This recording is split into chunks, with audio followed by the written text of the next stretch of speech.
welcome to my channel, The Love Tita Heart, the channel for the non-stop followers of Alden and Maine. We will serve as voice for those who cannot express their feelings for Aldab. Kamusta po kayo mga ka-non-stop? Good day po sa inyong lahat. Bago po tayo tumungo sa kaganapan kay Alden and Maine, please subscribe and hit the notification bell para ma-notify po kayo sa mga bagong video na i-upload ko. Salamat po! Happy Heart mga ka-Aldab! Congratulations sa nag-iisang pambansang bay, multimedia superstar, box office king, Alden Richards, sa panibago na namang award bilang pinakamahusay na aktor ng dekada. 9th Indie Excellence Award. Hindi talaga matatawaran ang husay ni Alden Richards bilang aktor. Kasama pa ang husay sa pagiging businessman at ngayon sa kauna-unang pagkakataon, ipinakita din ang husay sa pagiging direktor. At sa unang obra pa lang, saba kaagad sa International Film Competition sa Vietnam at muling sasabak sa Jagran Film Festival sa India naman. And October 6, 2025, panibagong proyekto. Nakipagsani puwersa ang Myriad Entertainment sa IMI Philippines para sa isang malaking konsyerto na may pamagat na Wonderful Moments Music Festival.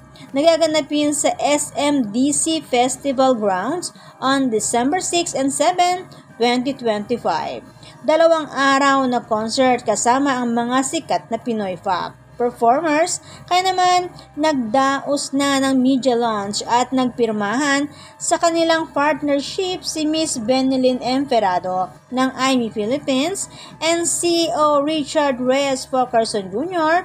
ng Myriad Entertainment.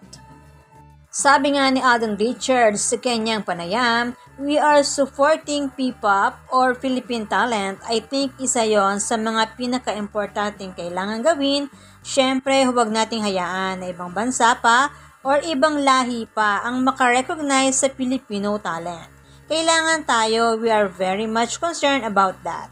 Ang sabi ni Alden Richards. Ramdam kay Alden Richards ang sigasig at pagnanais na makatulong at makapagpaangat din siya ng mga kapwa Filipino entertainers. At the same time, maging hands-on sa kanyang mga proyekto at negosyo. Tila ba walang puwang ang salitang pahinga kay Richard Jr. mula ng pagpasok ng 2025. Dahil dyan, tagumpay ang natatamo ni Richard Jr. sa lahat ng kanyang mga ginagawa. Kaya naman muli, congratulations sa numero 1 pa rin ang Out of Order sa mga Filipino movies sa Netflix. And October 6, 2025, namataan si Alden sa bandang Pasig para sa kanyang morning ride.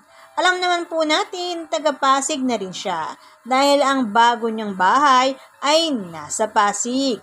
Kaya matatandaan sa isa niyang panayam sa nakaraang race sa Pampanga, nagpakilala siya bilang taga-Pasig City.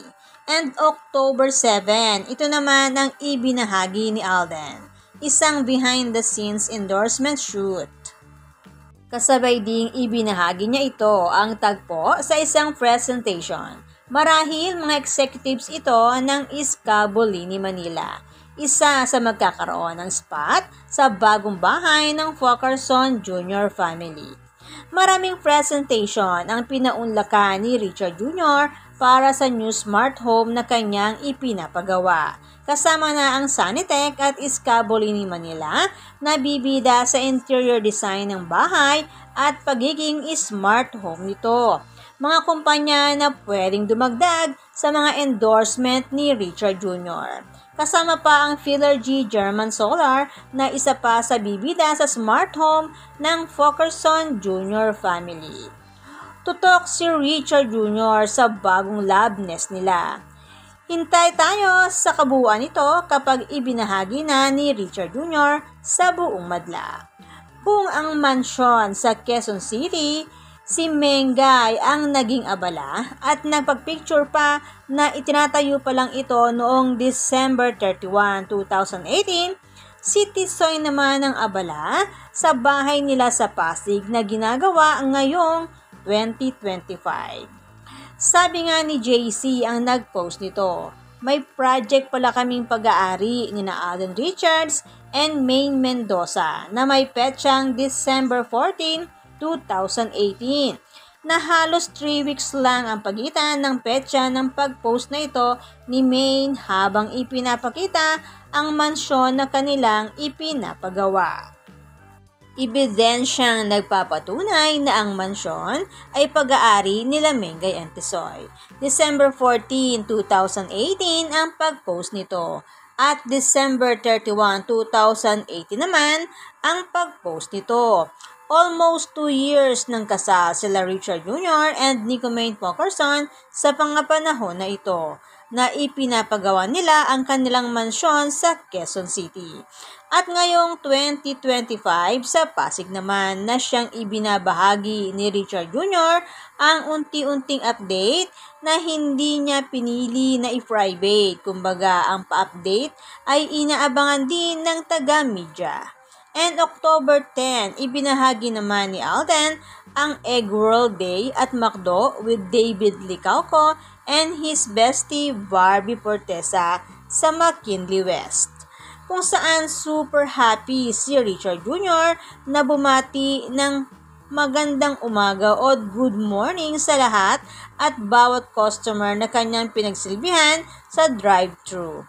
Kasama na rin ang pagbibigay halaga sa mga eggs bilang World Egg Day.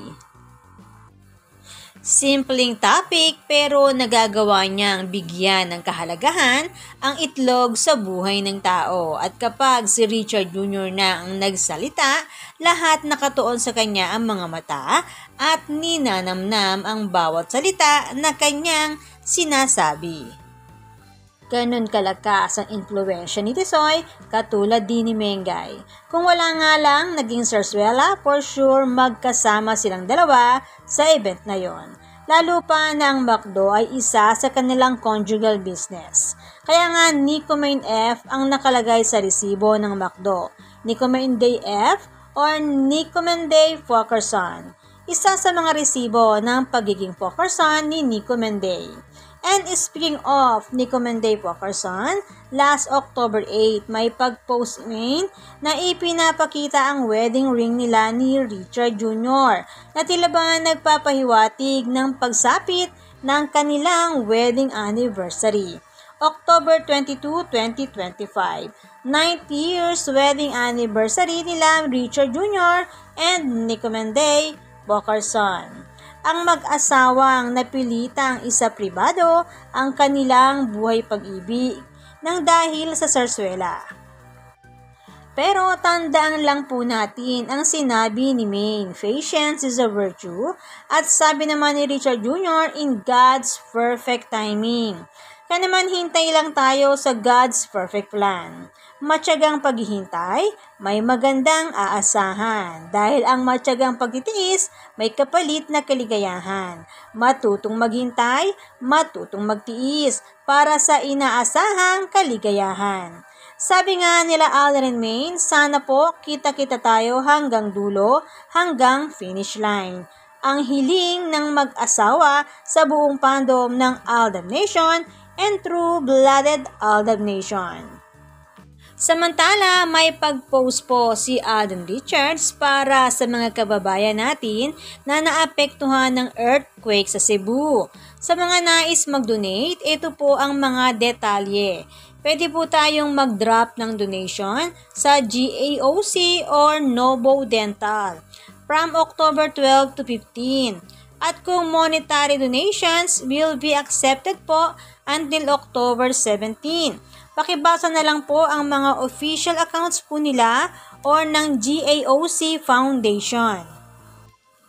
Basahin pong maigi para hindi po maligaw ang inyong donation. Ito po ay ipinost po ni Alden Richards para po sa layunin o pagsuporta sa layunin ng GAOC Foundation. And October 11, 2025, morning ride muli si Richard Jr., ang guwapong mister ni Mengay Nita. na naka-black cycling uniform and yellow cycling eyeglasses, matching with main black outfit with matured wedding ring and something yellow sa kanyang likuran. Hintay lang po tayo sa God's perfect plan. Ika nga, hindi natutulog ang Diyos. Kaya naman, good vibes lang po tayo magka non-stop. Salamat po sa lahat na nag-comment at sa lahat po ng buong pusong nagmamahal at sumusuporta kay Alden and Maine. Salamat po sa lahat ng subscribers. Shout out po sa inyong lahat. Thanks and God bless everyone! Salamat po sa lahat na comment. Shout out po sa inyong lahat. Sorry po, hindi ko na po kayo iisa-isahin. Sobrang dami po ninyo. Patunay lamang po ito na talagang lumalakas lalo at sumisigla ang buong fandom sa ganitong pagkakataon. Salamat po sa inyong lahat. Aldab lang ang malakas. Hangad ko po ang magandang kalusugan para po sa inyong lahat. Salamat po Aldab Nation and True-Blooded Aldab Nation. Thanks, stay safe, and God bless everyone!